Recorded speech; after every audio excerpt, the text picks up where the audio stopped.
ओम शांति। 13 दिसंबर 2024 प्रातः मुरली। ओम शांति। बाप दादा मधुबन। आज बाबा ने सुनाया, मीठे बच्चे अपने लक्ष्य और लक्ष्य दाता बाप को याद करो तो दैवी गुण आ जाएंगे। अपने लक्ष्य और लक्ष्य दाता बाप को याद करो तो क्या होंगे? दैवी गुण आ जाएंगे। बाबा ने कहा किसी को दुख देना, गिलानी करना, ये सब आसुरी लक्षण हैं। मीठे बच्चे अपने लक्ष्य और लक्ष्य दाता बाप को याद करो तो दैवी गुण आ जाएंगे।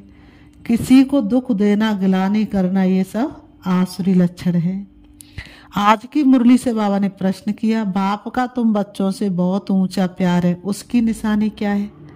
बाप का तुम बच्चों से बहुत ऊंचा प्यार, उसकी निशानी क्या है? उत्तर, बाप की जो मीठी मीठी शिक्षाएं मिलती हैं, ये शिक्षाएं देना ही उनके ऊंचे प्यार की निशानी है। बाप की पहली शिक्षा है, मीठे बच्चे, श्रीमत के बगैर कोई उल्टा सुल्टा काम नहीं करना। नंबर 2, तुम स्टूडेंट हो, तुम्हें अपने हाथ में कभी भी लौ नहीं उठाना है। तुम अपने मुख से सदैव रतन निकालो, पत्थर नहीं। बाबा कहते तुम अपने मुख से क्या निकालो? रतन निकालो, पत्थर नहीं। ओम शांति। बाप बैठ बच्चों को समझाते हैं। बाबा ने कहा इनको लक्ष्मी नारायण तो अच्छी रीति देखते हो, अब इनको लक्ष्मी नारायण तो अच्छी रीति देखते हो। ये है एम ऑब्जेक्ट, अर्थात तुम इस घराने के थे। कितना रात दिन का फर्क है, इसलिए घड़ी घड़ी इनको देखना है। हमको ऐसा बनना है। इनों की महिमा तो अच्छी रीति जानते हो। ये पॉकेट में रखने से ही खुशी रहेगी। अंदर में दुविधा जो रहती है वह नहीं रहनी चाहिए। इसको देह अभिमान कहा जाता है। देह अभिमानी हो इन लक्ष्मी नारायण को देखेंगे तो समझेंगे हम ऐसे बन रहे हैं, तो जरूर इनको देखना पड़े। बाप समझाते हैं तुमको ऐसा बनना है। मध्य जी भाव, इनको देखो, याद करो। दृष्टांत बताते हैं ना, उसने सोचा मैं भैंस हूँ तो वह अपने को भैंसी समझने लगा। बाबा ने कहा जैसा चिंतन मनन होगा वैसा ही तो दृश्य सामने आना शुरू हो जाता है ना। तो बाबा ने कहा तुम जानते हो ये हमारा एम ऑब्जेक्ट है, ये बनने का है। कैसे बनेंगे? बाप की याद से। हर एक अपने से पूछे बरोबर हम इनको देख बाप को याद कर रहे हैं। ये तो समझते हो कि बाबा हमको देवता बनाते हैं, जितना हो सके याद करना चाहिए। ये तो बाप कहते कि निरंतर याद नहीं रह सकती, ये तो बाप कहते निरंतर याद नहीं रह सकती, परंतु पुरुषार्थ करना है। भलग्रस्त व्यवहार का कार्य करते हुए इनको लक्ष्मी नारायण को याद करेंगे तो बाप जरूर याद आएगा। बाप को याद करेंगे तो ये जरूर याद पड़ेगा। हमको ऐसा बनना है, यही सारा दिन धुन लगी रहे तो फिर एक दो की गिलानी कभी नहीं करेंगे। सारा दिन यही धुन लगी रहे तो एक दूसरे की गिलानी कभी नहीं करेंगे। ये ऐसा है, फलाना ऐसा है। बाबा ने कहा एक मुरली में, अपने लक्ष्य को इतना ऊंचा बना दो जो व्यर्थ सोचने का समय ही ना बचे।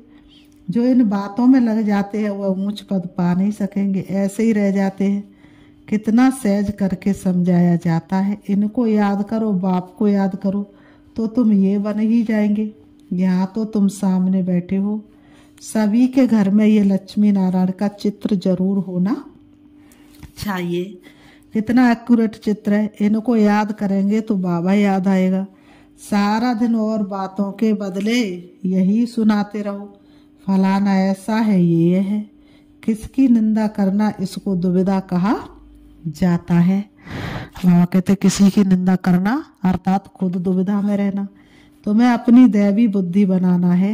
किसको दुख देना, गिलानी करना, चलता करना, ये स्वभाव नहीं होना चाहिए।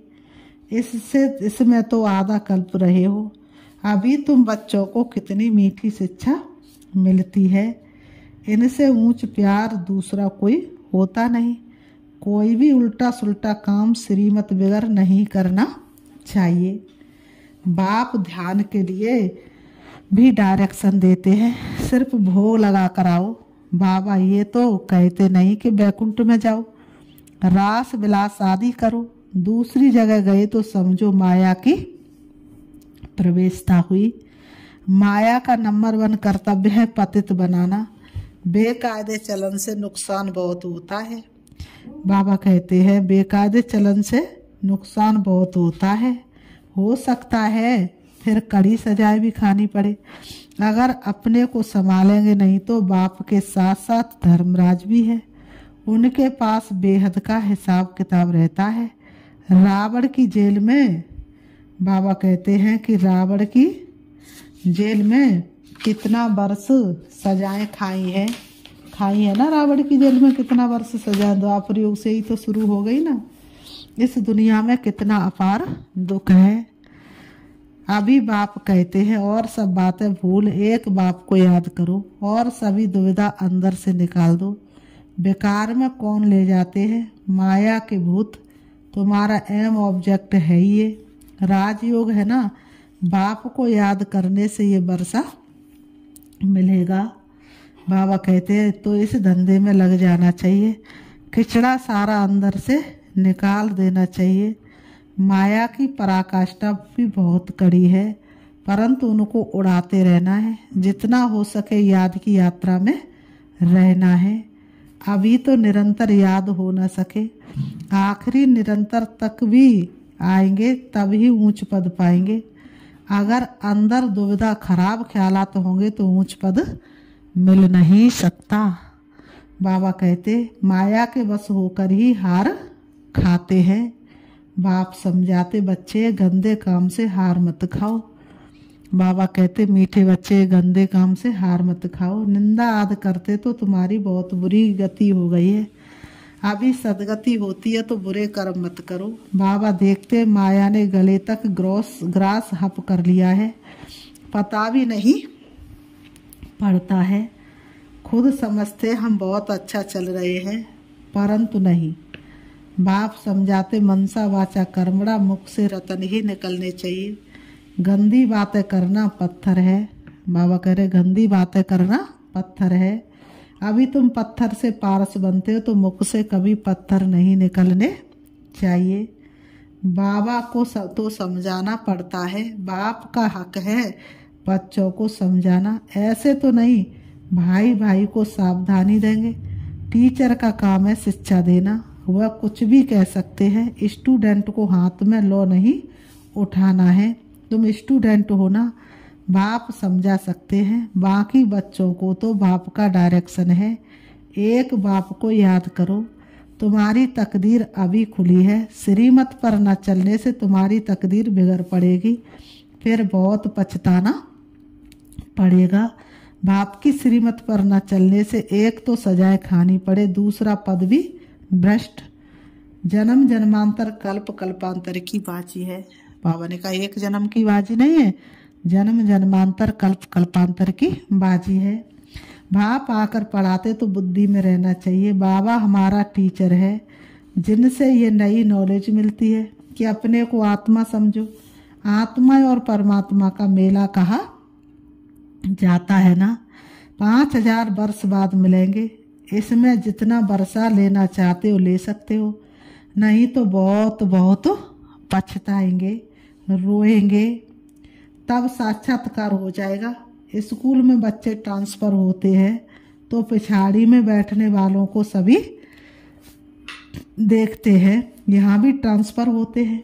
तुम जानते यहाँ शरीर छोड़कर फिर जाए सतयुग में प्रिंस के कॉलेज में भाषा सीखेंगे। वहाँ की भाषा तो सभी को पढ़नी पड़ती है। मदर लैंग्वेज बहुतों में पूरा ज्ञान नहीं है, फिर पढ़ते भी नहीं है रेगुलर। 1-2 बार मिस किया तो आदत पड़ जाती है मिस करने की। संग है माया के मुरीदों का, शिव बाबा के मुरीद थोड़े हैं, बाकी सब है माया के मुरीद। तुम शिव बाबा के मुरीद बनते हो तो माया सहन नहीं कर सकती, इसलिए संभाल बहुत करनी चाहिए। छी गंदे मनुष्यों से बड़ी संभाल रखनी है। हंस और बगुले है ना, बाबा ने रात को भी शिक्षा दी है। सारा दिन कोई न कोई की निंदा करना, परचिंतन करना, इनको कोई दैवी गुण नहीं कहा जाता है। देवताएं ऐसा काम नहीं करते। बाप कहते हैं बाप और वर्षे को याद करो, फिर भी निंदा करते रहते हैं। शिव बाबा कहते बाप और वर्षे को याद करो और फिर भी निंदा करते रहते। निंदा तो जन्म जन्मांतर करते आए हो, दुविधा अंदर रहती है। ये भी अंदर मारा मारी है। मुक्त अपना खून करते हैं, बहुतों को घाटा डालते हैं। फलाना ऐसा है, इसमें तुम्हारा क्या जाता है। सबको सहायक, सबका सहायक एक बाप है। अभी तो श्रीमत पर चलना है। मनुष्य मत पर तो बड़ा गंदा बना देती है। मनुष्य मत तो बड़ा गंदा बना देती है। एक दो की गिलानी करते रहते हैं। गिलानी करना ये है माया का भूत, ये है ही पतित दुनिया। तुम समझते हो कि हम अभी पतित से पावन बन रहे हैं, तो ये बड़ी खराबियां हैं। समझाया जाता आज से अपना कान पकड़ना चाहिए। कभी ऐसा कर्म नहीं करेंगे। कुछ भी अगर देखते हो तो बाबा को रिपोर्ट करनी चाहिए। तुम्हारा क्या जाता है, तुम एक दो की गिलानी क्यों करते हो। बाप सुनता तो सब कुछ है ना। बाप ने कानों और आँखों का लोन लिया है ना। बाप भी देखते हैं तो ये दादा भी देखते हैं। चलन वातावरण तो कोई कोई का बिल्कुल ही बेकायदे चलता है। जिनका बाप नहीं होता तो उनको छोरा कहा जाता है। वह अपने बाप को भी नहीं जानते, याद भी नहीं करते हैं। सुधरने बदले और ही बिगड़ते हैं, इसलिए अपना ही पद गवाते हैं। श्रीमत पर नहीं चलेंगे तो छोरे हैं। माँ बाप की श्रीमत पर नहीं चलते हैं। तुम्हें व माता च पिता, तुम्हें व बंधु आदि भी बनते हैं, परंतु ग्रेट ग्रेट ग्रैंड फादर ही नहीं तो मदर फिर कहाँ से होगी। इतनी भी बुद्धि नहीं। माया बुद्धि एकदम फेर देती है। बेहद के बाप की आज्ञा नहीं मानते हैं तो दंड पड़ जाता है। जरा भी सदगति नहीं होती है। बाप देखते हैं तो कहेंगे ना इनकी क्या बुरी गति होगी। ये तो टोगर अक के फूल है। जिसको कोई भी पसंद नहीं करता है तो सुधरना चाहिए ना, नहीं तो पद भ्रष्ट हो जाएगा। जन्म जन्मांतर के लिए घाटा पड़ जाएगा, परंतु देह अभिमानियों की बुद्धि में बैठता ही नहीं है। आत्म अभिमानी ही बाप से लव कर सकते हैं। बलिहार जाना कोई मौसी का घर नहीं है। बड़े बड़े आदमी बलिहार तो जा ना सके, वह बलिहार जाने का अर्थ भी नहीं समझते हैं। हृदय विदीर्ण होता है, बहुत बंधन मुक्त भी है। बच्चा आदि कुछ भी नहीं है, कहते बाबा आप ही हमारे सब कुछ हो। ऐसे मुख से कहते परंतु सच नहीं। बाप से भी झूठ बोल देते हैं। बलिहार गए तो अपना ममत्व निकाल देना चाहिए। अभी तो पिछाड़ी है तो श्रीमत पर चलना पड़े। मिल्कियत आदि से भी ममत्व निकल जाए। बहुत है ऐसे बंधन मुक्त। शिव बाबा को अपना बनाया है। एडॉप्ट करते हैं ना, ये हमारा बाप टीचर सदगुरु है। हम उनको अपना बनाते हैं।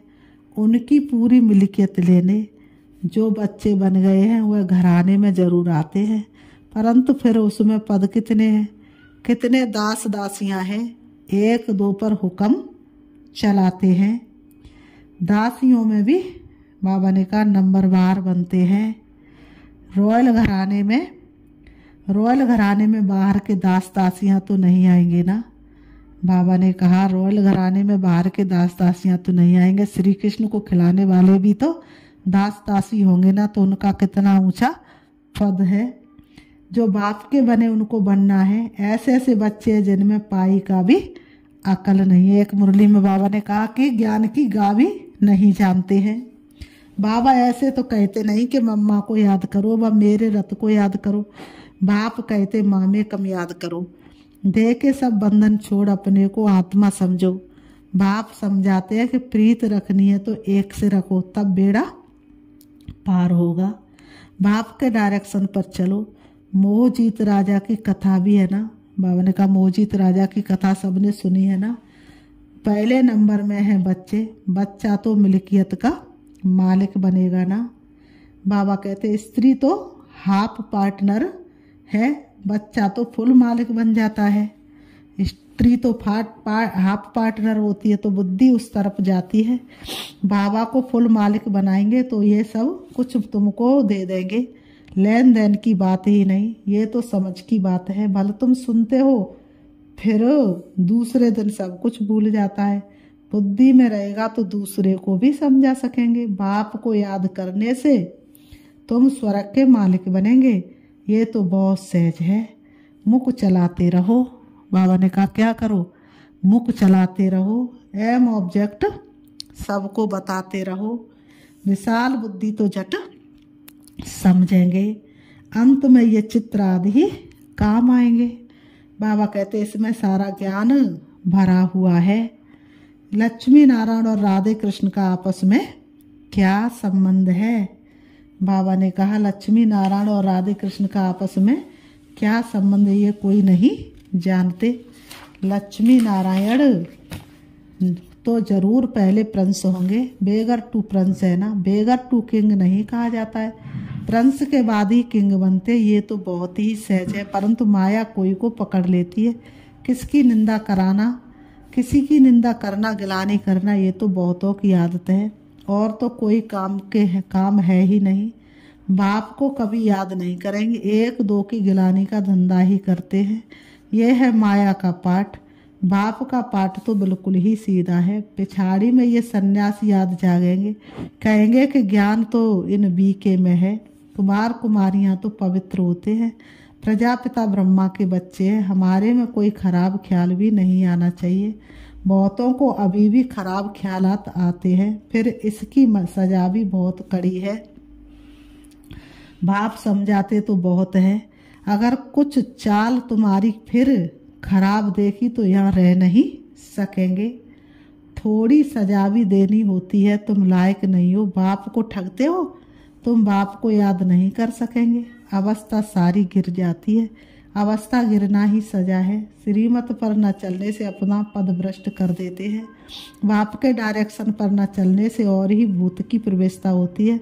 बाबा को तो कभी कभी ख्याल आता है कहीं बहुत बड़ी कड़ी सजा अभी ही शुरू ना हो जाए।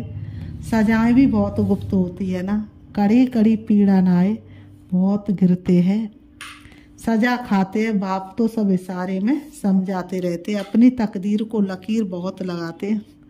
इसलिए बाप खबरदार करते रहते हैं। अभी गफलत करने का समय नहीं है, अपने को सुधारो। अंत घड़ी आने में कोई देरी नहीं है, बाबा कहते हैं। फिर बाबा ने कहा अच्छा मीठे मीठे सिकीलते बच्चों प्रति माता पिता बाप दादा का याद प्यार और गुड मॉर्निंग। रूहानी बाप की रूहानी बच्चों को नमस्ते। हम रूहानी बच्चों की रूहानी बाप दादा को याद प्यार और नमस्ते नमस्ते नमस्ते। धारणा के लिए मुख्य सार नंबर 1। बाबा ने कहा कोई भी बेकायदे श्रीमत के विरुद्ध चलन नहीं चलनी है। स्वयं को स्वयं ही सुधारना, छीछी गंदे मनुष्यों से अपनी संभाल करनी है। नंबर 2, बंधन मुक्त है तो पूरा पूरा बलिहार जाना है, अपना ममत्व निकाल देना है। कभी भी किसी की निंदा व परचिंतन नहीं करना है। गंदे खराब ख्यालातों से स्वयं को मुक्त रखना है। आज की मुरली से बाबा ने वरदान दिया है, समर्थ स्थिति का स्वचयन कर व्यर्थ के अंधकार को समाप्त करने वाले अव्यक्त फरिश्ता भव। समर्थ स्थिति का स्वचयन कर व्यर्थ के अंधकार को समाप्त करने वाले अव्यक्त फरिश्ता भव। स्पष्टीकरण है, जैसे स्थूल लाइट का स्वचयन करने से अंधकार समाप्त हो जाता है, ऐसे समर्थ स्थिति है स्वच्छ। इस स्वच्छ को ऑन करो तो व्यर्थ का अंधकार समाप्त हो जाएगा। एक एक व्यर्थ संकल्प को समाप्त करने की मेहनत से छूट जाएंगे। जब स्थिति समर्थ होगी तो महादानी वरदानी बन जाएंगे, क्योंकि दाता का अर्थ ही है समर्थ। समर्थ ही दे सकता है, और जहाँ समर्थ है वहाँ व्यर्थ खत्म हो जाता है। तो यही अव्यक्त फरिश्तों का श्रेष्ठ कार्य है। जहाँ समर्थ है वहाँ व्यर्थ खत्म हो जाता है, तो यही अव्यक्त फरिश्तों का श्रेष्ठ कार्य है। स्लोगन, सत्यता के आधार से सर्व आत्माओं के दिल की दुआएं प्राप्त करने वाले ही भाग्यवान आत्मा है। सत्यता के आधार से सर्व आत्माओं के दिल की दुआएं प्राप्त करने वाले ही भाग्यवान आत्मा है। अच्छा, ओम शांति, ओम शांति।